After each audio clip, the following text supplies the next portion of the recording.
Top 10 dangerous countries in the world அதான் நம்ம பார்க்க போகிறோம். நம்பர் 1 என்னென்னு பார்த்தீங்கன்னா, நம்பர் 1லேருந்து நான் ஸ்டார்ட் பண்ணுறேன்.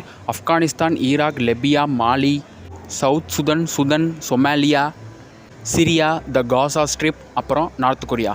இப்போ நான் சொன்ன கண்ட்ரிஸ் ஃபுல்லாமே டெரரிசம் ரொம்ப ஓவராக இருக்குது. அது மட்டும் இல்லாமல் மக்கள் வந்து தனியாகவும் நடந்து போக முடியாது. ரொம்பவே வந்து திருட்டு பொருட்களாக இருக்கட்டும், திருடங்களாக இருக்கட்டும், இல்லைனா கத்தி வச்ச மிரட்டுறவங்களாக இருக்கட்டும், யாராக இருந்தாலும் ரொம்பவே வந்து ஜாஸ்தி. அது மட்டும் இல்லாமல் கவர்மெண்ட்டே வந்து ரொம்பவே வந்து நிறைய ரூல்ஸ் அண்ட் ரெஸ்ட்ரிக்ஷன் வச்சுருக்காங்க. இவங்களாம் வந்து தீவிரவாதிகளை வந்து வளர விட்டுக்கிட்டு இருக்காங்க.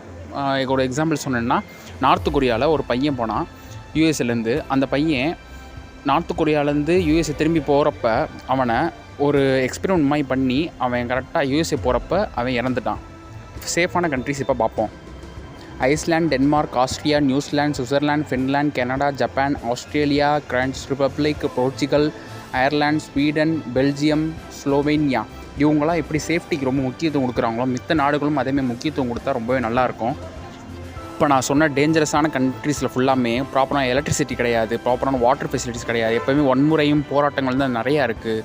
தீவிரவாதங்கள் ரொம்ப ஜாஸ்தியாக இருக்குது. இவ்வளோ பேசுகிறோம். நம்ம இந்தியா வந்து எத்தனாவது இருக்குன்னு தெரியுமா? அவுட் ஆஃப் 163 கண்ட்ரீஸில் நம்ம 116வது இடத்துல இருக்கோம். ரொம்பவே கேவலப்படணும். நம்ம ரொம்ப பின்தங்கி